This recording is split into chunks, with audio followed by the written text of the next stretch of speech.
So, since I'm doing this series, The Essential Doctor Who Story Guide, where I talk about how I consider Doctor Who canon to be a little bit looser than other shows and series canon, I thought I would break down my attitude towards fan canon in general, like nerd canon in general, right now. So, the original idea behind the term canon, at least the way it's used now, was created by the church. The idea was which books of that we want to include in the Bible. Which of these ancient texts that we have do we want to include in the Bible and say these are the word of God. This is what's true. This is the word of God that can't be questioned. What should be included in the Bible, what shouldn't be. And that's why you have the Apocrypha, because those are the books that the church looked at and were like, I don't think that's the word of God. And they excised it from the canon, the official canon. This started being applied to nerd stuff in the 1800s when Sherlock Holmes fans started talking about Sherlock Holmes canon. What is canon, what isn't canon in the Sherlock Holmes canon library of stories. And there are many different schools of thought, but the generally accepted idea is that anything written by Sir Arthur Conan Doyle is canon, and anything not is a pastiche, is just a fan-created work. It's fan fiction. So essentially, it comes down to the same thing as before. What is the word of God and what isn't? Sir Arthur Conan Doyle is the creator of Sherlock Holmes, therefore he is God in this scenario. So the word of God, the word of the master, as Sherlock Holmes fans often call him, is canon. And I think that you can apply this to other things as well.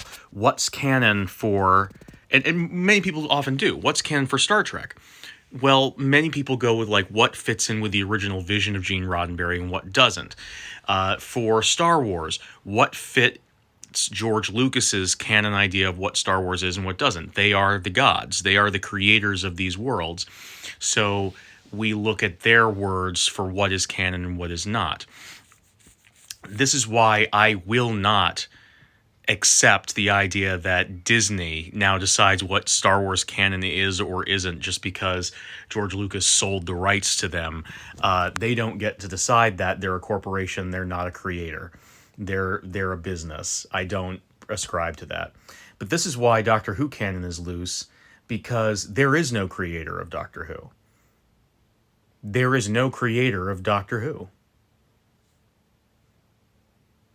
Some of you might say Verity Lambert. No, she was assigned the project. The project was already written when when it was handed to her. Some of you may say Sidney Newman, and that's probably the most correct. Probably, but really, follow for more. There's going to be a part 2 to this. So we're talking about why I don't think Doctor Who really has canon, and part of this is because the idea of canon is originally the idea of like, what is the word of God? What is the word of the creator of this world? And in this instance, Sir Arthur Conan Doyle, his original stuff, that's canon. George Lucas's stuff, that's canon. And Gene Roddenberry stuff, that's canon. Everything else is considered to be sort of a degree of fan fiction where you can say that it's canon or say that it's not. It's entirely up to you. How I completely reject the idea, which I know that some people ascribe to, but I completely reject the idea that corporations can ascribe canonicity to stories, because corporations are not creators. They are simply, gestalt entities that we created for some Frankensteinian horrible purpose. Who knows? Anyway, Sidney Newman is the creator of Doctor Who. Sidney Newman doesn't give a shit about Doctor Who. Okay? Sidney Newman may have been a great guy, may have been a bad guy. I don't know much about the guy. But he came up with the idea of Doctor Who to fill a time slot on the BBC. And he handed it off to creatives, Verity Lambert and people like that, to like make his vague outline for what the show might be and make it happen. And part of his initial pitch was make sure there are no bug-eyed monsters in the show. And in the second episode, they brought on the Daleks, and that became the show's identity almost immediately. So immediately, the show decided to go against the whims of its original creator, just right off the bat. And so, and again, like I pointed out in my first Essential Doctor Who Story Guide video, he was only involved with the show like throughout, partially part of the way through the second Doctor, the very second actor to have ever played Patrick Troughton. And when they went back to him later on when the show was really struggling in the 80s. He was retired, and they asked him, "Hey, do you want to run Doctor Who?" And he said, "No, I'm retired." And they're like, "Well, what do you think we should do with the show? Because it's struggling." He said, "Bring back Patrick Troughton. I miss him. I miss him being on the show. That was when I really liked it." And they were like, "Okay, well, we'll get an actor to do an impression of him." And they got Sylvester McCoy. So it's you see what I mean. So the only other way that we have to sort of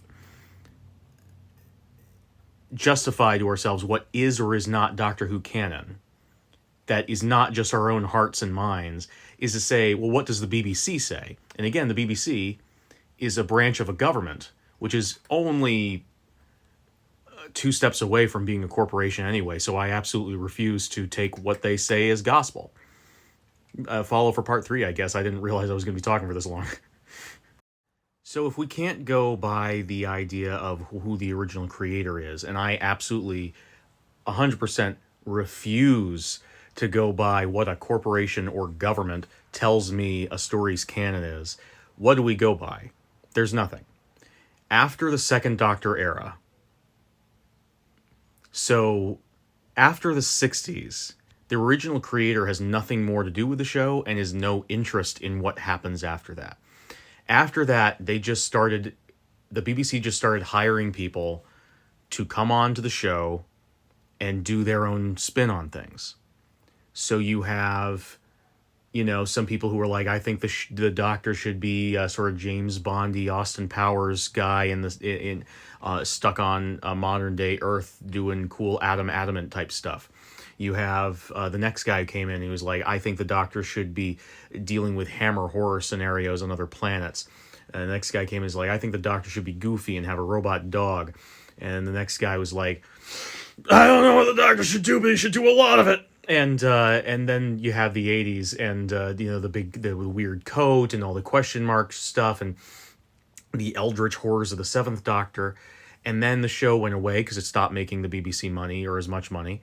And fans picked up the standard, and they started making books, and they started making audiobooks, and they started making comic books, and then the show came back now written by fans. Russell T Davies, Stephen Moffat, both huge Doctor Who fans who had their own fan-created books and audiobooks and comic books published during what Doctor Who fans call the wilderness years, when it wasn't on TV and on the BBC.